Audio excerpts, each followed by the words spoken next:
नमस्कार, final cut देख रहे हैं आप और मैं हूं आपके साथ चिपवन शर्मा। तो चलिए बिना किसी देरी के शुरुआत करेंगे इस खास बुलेटिन की। जम्मू कश्मीर के डिप्टी सीएम सुरेंद्र चौधरी ने आज सदन में 5 विभागों की ग्रांट पेश की है, जिसमें कि पीडब्ल्यूडी और माइनिंग विभाग जैसे महत्वपूर्ण विभागों को ग्रांट में शामिल किया गया है। तो आपको बता दें कि यहाँ पर ग्रांट भी शामिल हुई है। सदन में ग्रांट पेश करने के बाद मीडिया से रूबरू होते हुए डिप्टी सीएम सुरेंद्र चौधरी ने सहयोग के लिए तमाम सदस्यों का आभार व्यक्त किया। ग्रांट पास होने के प्रदेश के लोगों को विकास कार्यों की गति मिलेगी। उन्होंने कहा कि जो उम्मीदें प्रदेश की जनता ने उन पर लगाई हैं, उनको जल्द सरकार पूरा करेगी। एपी बेंचेस हैं या दूसरे बेंच हैं कि हमने जम्मू कश्मीर की तामीर और तरक्की करनी है, जम्मू कश्मीर के भाईचारे को बढ़ाना है और जिन उम्मीदों और जिन ख्वाबों से लोगों ने हमें चुन के भेजा है, उन ख्वाबों को पूरा करने की पूरी कोशिश करनी है। तो लिहाजा आज जो मेरी ग्रांट्स थी अपने 5 डिपार्टमेंट्स की हमने पेश की और मैं शुक्रिया अदा करता हूँ ऑनरेबल सब मेंबर्स का, चाहे वो ट्रेजरी बेंचेस के या दूसरी बेंचेस से, कि जिन्होंने पूरा सहयोग किया, पूरा सपोर्ट किया और इस जो ये बजट 2025-26 का डिपार्टमेंटों का उसको पास किया ताकि लोगों के काम हो सकें और लोगों ने जिस मकसद से हम लोगों को वोट डाले हैं वो मकसद पूरा हो सके। काफी डायनामिक तरीके से और शायराना अंदाज में आपने जवाब दिया। जम्मू कश्मीर चाहे जम्मू सूबा है चाहे कश्मीर है, ये सूफी संतों की धरती है, ये पीर पैगंबरों ऋषियों मुनियों मंदिरों की धरती है और यहाँ बड़े बड़े शायर पैदा हुए हैं। और जब शायरों की धरती से बोला जाए, अगर एक शेर न बोलो, एक शायर न बोलो, तो मेरे ख्याल बात अधूरी रह जाएगी। Thank you.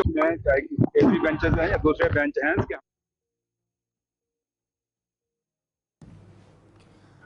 5 विभागों के अनुदान की चर्चा पर भारतीय जनता पार्टी के विधायक आर एस पठानिया ने सवाल उठाए हैं। उन्होंने कहा कि जम्मू कश्मीर के विधानसभा के इतिहास में पहला अवसर है कि 5 विभाग, जिनमें पीडब्ल्यूडी और माइनिंग जैसे महत्वपूर्ण विभाग हैं, और उन पर चर्चा के लिए समय कम था। उन्होंने कहा कि जनता जितना समय रखा गया है उसमें 90 विधायक अपनी बात नहीं रख सकते हैं।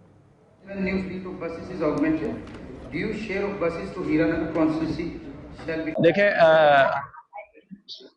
इतिहास में पहली बार 5 विभागों पर चर्चा और वो भी एक दिन में सीमित की गई है। This is an all time low in the history of parliamentary politics of Jammu and Kashmir. 5 विभाग और जिसमें पीडब्ल्यूडी माइनिंग जैसे इंपॉर्टेंट विभाग हैं, आप 2 घंटे में चर्चा करेंगे और 90 सदस्य इसमें अपनी बात रखेंगे 120 घंटे में। क्या शक्ल दिखानी है कि उनकी? वहां पे हमने खैर अपना विरोध जताया है। एक लॉ एंड ऑर्डर को छोड़ के सारे विभाग सरकार के पास है और सरकार भागना चाहती है, सरकार अवॉइड कर रही है डिस्कशन, सरकार सवाल निकाल के और अपनी कहानियां लोगों को नए सपने सेल करना चाहती है, लेकिन अपना निकम्मापन, अपनी इनएफिशिएंसी, अपने जो वायदे और जिसे कहते हैं वैचारिक जो इनके जो मुद्दे हैं, उन पर सरकार कभी पूरा नहीं कर रही। तो मैं आश्वस्त करना चाहूंगा जम्मू कश्मीर के लोगों को, आवाम को, भारतीय जनता पार्टी पाई तकमील तक उनके विषयों को ले जाएगी और जब तक उनका रिहर्सल ना हो जाए हम संघर्ष भी करेंगे, हम लड़ाई भी करेंगे और हम बिल्कुल जोर शोर से विधानसभा में सभी विषय नहीं। हमने कहा एक सेटिंग और बढ़ाई जाए और बढ़ेगी, मुझे भी बढ़नी चाहिए इसमें।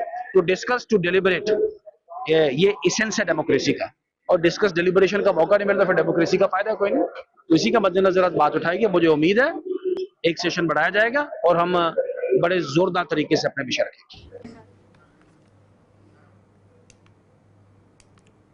दिल्ली अमृतसर कटरा एक्सप्रेसवे का निर्माण कार्य इस समय जोरों शोरों से चल रहा है। आपको बता दें कि सतवारी से गांधीनगर तक फ्लाईओवर का निर्माण कार्य भी शुरू हो चुका है। इस निर्माण कार्य के शुरू होते ही नई बस्ती इलाके में दुकानों को ध्वस्त करने के भी नोटिस जारी किए गए। इस मुद्दे को आज भारतीय जनता पार्टी के विधायकों द्वारा विधानसभा में उठाया गया। भारतीय जनता पार्टी विधायकों का कहना है कि दुकानदारों का पुनर्वास करने से पहले दुकानों को ध्वस्त करना ठीक नहीं है। इस मामले को लेकर भारतीय जनता पार्टी विधायकों का क्या कुछ कहना है, आइए देखते हैं। होश के लगते ही मैंने और डॉक्टर नरेंद्र सिंह जी, जो हमारे एमएलए जम्मू साउथ है, ने जो बर्निंग इशू इस वक्त जम्मू को हर्ट कर रहा है, जम्मू को हिट कर रहा है, वो हमारे नई बस्ती सतवारी स्टेज के ऊपर जो 39 दुकानदार हैं, जो पिछले 60-65 वर्षों से वहाँ पे काबज है, अपनी रोजी रोटी चला रहे हैं, छोटी छोटी दुकानें चलाते हैं, दूसरी तीसरी पीढ़ी वहाँ पे काम कर रही है।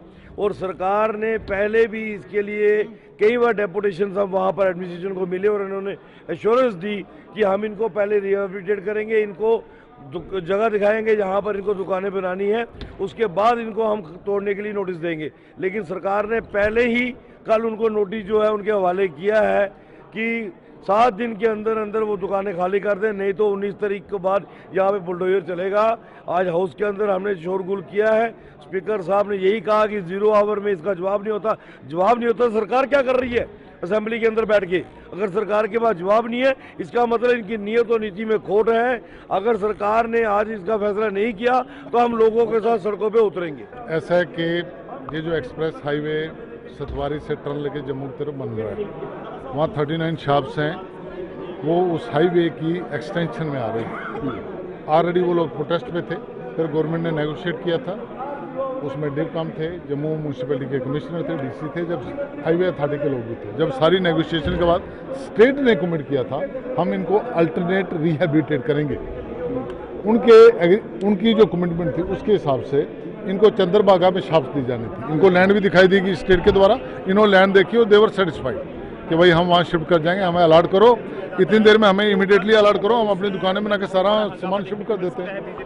अभी वो प्रोसेस में उनको नोटिस दे दिया। हमारा मैं 4 दिन पहले भी सीएम से मिला था, यहाँ अंदर जाकर हाउस में मिला था, उनसे यही बात की थी कि भाई अपनी कमिटमेंट को फुलफिल करो और उनको इमीडिएटली जो प्रोसेस है उसको कंप्लीट करके उनको शॉप्स को अलाट करो। फिर और कल उनको नोटिस हम दिया उनको। डॉक्टर साहब प्रैक्टिकल ग्राउंड में ये खेमे में नहीं रहा। जम्मू कश्मीर विधानसभा में इन दिनों बजट सत्र चल रहा है। लोगों द्वारा चुने गए विधायक अपने अपने क्षेत्रों को लेकर खूब आवाज उठा रहे हैं। इसी कड़ी में कठुआ से विधायक भारत भूषण ने लगातार हो रहे हादसों को लेकर चिंता व्यक्त की। उन्होंने कहा कि कठुआ शहर के बीचों बीच बड़े बड़े वाहन जिनमें डंपर और ट्रक शामिल है, ऐसे वाहन लोगों के लिए काल बन रहे हैं। आए दिन हादसे हो रहे हैं। साथ ही कहा कि कई लोगों ने इन हादसों को अपनी जानें भी जो है इन हादसों के चलते गंवाई हैं। विधायक ने सरकार के सामने मांग रखी है कि इन बड़े वाहनों का कोई ऑल्टरनेट रास्ता निकाला जाए ताकि शहर में हादसों पर विराम लग पाए। आज जैसे ही क्वेश्चन आवर शुरू हुआ और मैंने सबसे पहले स्पीकर साहब का ध्यान इस तरफ दिलाया कि हमारे कठुआ में इन्होंने जो हमारा पार्लियामेंट एरिया है वहाँ से इन्होंने टिप्पर और डंपर अलो कर दिए हैं पिछले 5 महीने से, और थिकली पॉपुलेटेड एरिया और सिटी में। और मैंने बताया हाउस को कि 1 घंटे में 40 से 50 टिप्पर और डंपर क्रॉस होते हैं पार्लियामेंट से, हटली मोड़ से लेके गडियाल तक जाते हैं। और वो सिटी का रोड है, इनर रोड है, और वहाँ आए दिन एक्सीडेंट हो रहे हैं बहुत सारे। तकरीबन पिछले 5 महीने मुझे लगता है 60-70 एक्सीडेंट हो गए हैं। किसी की टांगें टूट गई, किसी के बाजू टूट गए, किसी के बाकी जगह लगी हैं, किसी को हेड इंजरी हुई है। और काफ़ी लोग, कोई डीएमसी लुधियाना में इलाज करवा रहा है, कोई पठानकोट में इलाज करा रहा है, कोई कठुआ मेडिकल कॉलेज में इलाज करवा रहा है। और 8 मार्च को जब पूरा हमारा मुल्क, पूरी दुनिया इंटरनेशनल वुमेन डे मना रही थी, उस दिन हमारी एक बच्ची, कॉलेज पढ़ने वाली बच्ची, वो पल्ली मोड़ में वहाँ डंपर ने उसको मार दिया। और उसके बाद 3-4 दिन के बाद ही हमारे पार्लियामेंट में एक सरदार साहब की डेथ होगी, उसको भी एक डंपर ने नीचे ले लिया और उसी ऑन स्पॉट उसकी डेथ हो गई।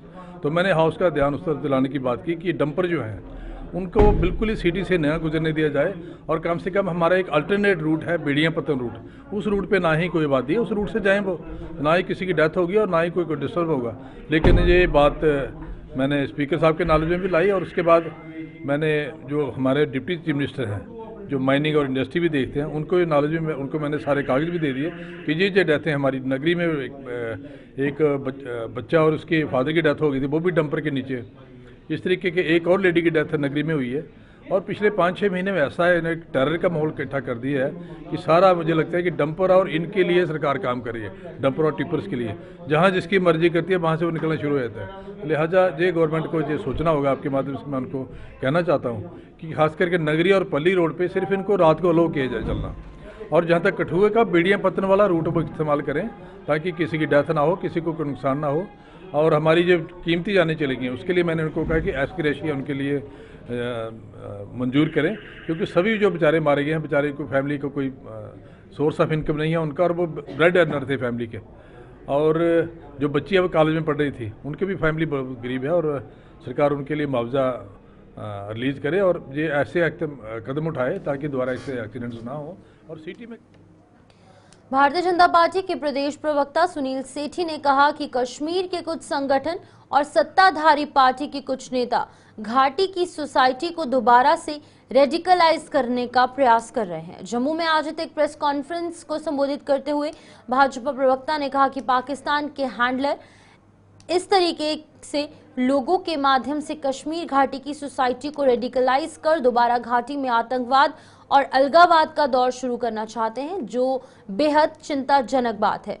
उन्होंने आगे कहा कि मौजूदा समय में कश्मीर घाटी की सोसाइटी कट्टरता से बाहर आ चुकी है और देश और प्रदेश के विकास में अपना योगदान दे रही है। अगर ये लोग अपने मंसूबों में सफल रहे तो एक बार फिर से घाटी में सिनेमा हॉल बंद हो जाएंगे और मॉल बनना भी बंद हो जाएंगे। इसके साथ ही भाजपा ने सरकार से डेली वेजों को नियमित करने की भी मांग उजागर की। हमारी तो कोशिश ये है कि गवर्नमेंट से। भारतीय जनता पार्टी ने आज की प्रेस कॉन्फ्रेंस रखी थी जिसमें हमने ये मुद्दा डिस्कस किया कि जो कश्मीर के समाज में कुछ राजनीतिक दल या गैर राजनीतिक दल वो लगातार इस तरह की बयानबाजी कर रहे हैं जिससे कश्मीर की सोसाइटी को वापस रेडिकलाइज करने की कोशिश है। भारतीय जनता पार्टी को चिंता है इस बारे में। सोसाइटी कश्मीर की आगे बढ़ चुकी है, एक बड़े लंबे जो है वो सेपरेटिज्म और मिलिटेंसी के दौर से निकल के हम आगे आए हैं। वापस से कोशिश की जा रही है as a matter of strategy, ये दोबारा जो है पाकिस्तान और उसके जो हैंडलर्स हैं वो दोबारा कश्मीर के समाज को रेडिकलाइज करना चाहते हैं और फिर इसी रेडिकलाइजेशन के माध्यम से दोबारा सेपरेटिज्म और मिलिटेंसी का दौर चलाने की एक स्ट्रेटजी लगती है कि उन्होंने बनाई है। लेकिन कश्मीर की सोसाइटी जो अब खुल चुकी है, ये दोबारा रेडिकलाइजेशन का वही दौर जिसमें थिएटर्स, सिनेमा थिएटर बंद किए जाएंगे, मॉल्स नहीं बनने देंगे, जो मॉडर्न सोसाइटी के जितने एट्रीब्यूट्स हैं उनको रोकने की कोशिश की जाएगी। ये एक चिंता का विषय है जिसके बारे में समाज को भी सोचना पड़ेगा और गवर्नमेंट को भी सोचना पड़ेगा। दूसरी बात यह है कि इस रेडिकलाइजेशन में अनफॉर्चुनेटली कुछ रूलिंग पार्टी के मेंबर्स और उनके लेजिस्लेटर्स भी वो लगातार इस तरह का बयान देते हैं जिसमें सोसाइटी को वापस धकेलने की कोशिश है रेडिकलाइजेशन के युग में। दूसरी हमने बात रखी कि डेली वेजर्स का जो मुद्दा है उसके ऊपर गवर्नमेंट को जो है वो इमीडिएटली एक्शन लेनी चाहिए, उसको ठंडे बस्ते में नहीं डालना चाहिए। कमेटीज बना के और कमेटीज को एक लंबा टाइम देना जो है वो किसी भी तरह से जनता के हक में भी नहीं है और डेली वेजर्स के हक में भी नहीं है। आज पीएचई का डेली वेजर जो है वो थ्रेट करता है कि हमारे को अगर रेगुलराइजेशन के बारे में हमको कंक्रीटली कुछ नहीं कहा गया तो हम हड़ताल पे चले जाएंगे। आप समझ सकते हैं कि पीएचई एम्प्लॉइज अगर हड़ताल पे जाते हैं, डेली वेजर्स अगर हड़ताल पे जाते हैं तो आम जनता को कितना नुकसान होगा, जनता कितनी सफर करेगी। हमारा ये मानना है कि ये जो एजिटेटेड या एजिटेटिंग डेली वेजर्स हैं पीएचई के, गवर्नमेंट को इनसे आज ही बात करनी चाहिए ताकि ये हालात उससे ज़्यादा नहीं बिगड़े। और इसी तरह की बातचीत बाकी डिपार्टमेंट्स के जो डेली वेजर्स होंगे, कंट्रेक्चुअल एम्प्लॉइज होंगे, बाकी किसी भी वर्क चार्ज एस्टेब्लिशमेंट पे होंगे, उन सबसे बात करनी चाहिए। और जो गवर्नमेंट अगर सीरियस है, जैसे कि नेशनल कॉन्फ्रेंस के मैनिफेस्टो में भी था कि वो रेगुलराइजेशन जो है उसको गारंटी करेंगे, तो उसके बारे में इमीडिएटली जो है वो बात करनी चाहिए।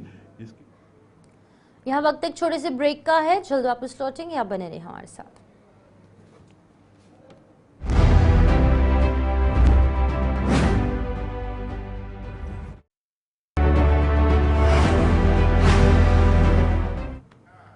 चलिए, स्वागत है आप सबका। इस ब्रेक के बाद आगे बढ़ेंगे। कठुआ के हीरानगर में लापता हुए 2 बच्चों को पुलिस ने बरामद कर लिया है।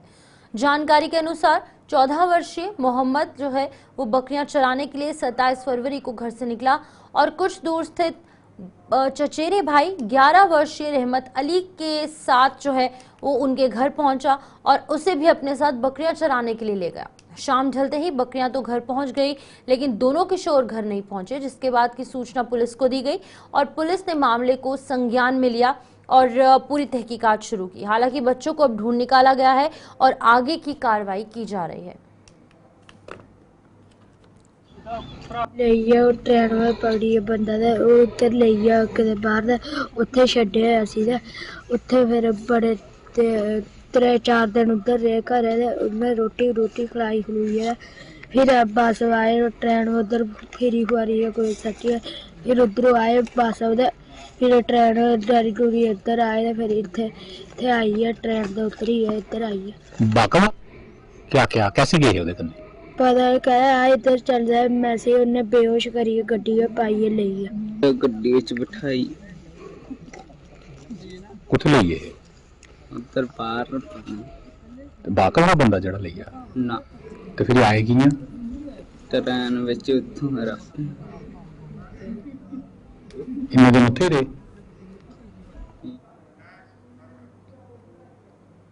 जिला किश्तवाड़ के आखिरी गांव इल्या गांधारी पाडर की बात की जाए तो वहां पर हिमस्खलन हुआ है और हिमस्खलन से ग्रामीणों का भारी नुकसान हुआ है। जम्मू में रह रहे पाडर के रहने वाले लोगों ने सरकार और आम जनता से हिमस्खलन से पीड़ित ग्रामीणों की मदद करने की अपील की। इन लोगों के मुताबिक हिमस्खलन में लोगों का जानी नुकसान नहीं हुआ, लेकिन उनके मकानों और उनके जो पशु हैं उनको भारी नुकसान हुआ है।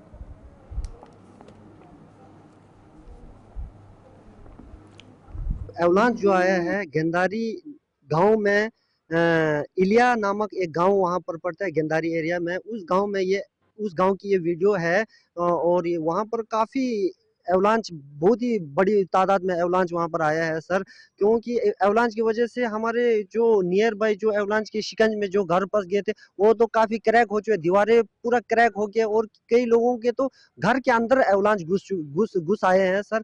जो घर के साथ साथ में जो साइड पर जो शेड वगैरह गाय के लिए बने होते हैं और बाथरूम वगैरह बने वो तो टोटली दब गया है और एक आदमी का पूरा घर के ऊपर से एवलांच गुजर गया सर। जो घर के नीचे भी वो एवलांच के नीचे भी वो घर दबा हुआ है अभी सर। जान माल का क्या नुकसान हुआ सर जान का तो सर इंसानी जान तो नुकसान नहीं हुआ है, माल का ऑब्वियस सी बात है नुकसान होगा, क्योंकि वहां पर अभी 3-4 लोगों का माल बिल्कुल लापता है। जो भेड़ होते हैं हमारे, बकरी होते हैं और गाय जो होती है हमारी, वो 3-4 दिन से लापता है। तो हमें ये सा लग रहा है कि शायद से वो उसके एवलांच के नीचे दबे होंगे। जब एवलांच पिघलेगा वो तभी पता लग पाएगा सर।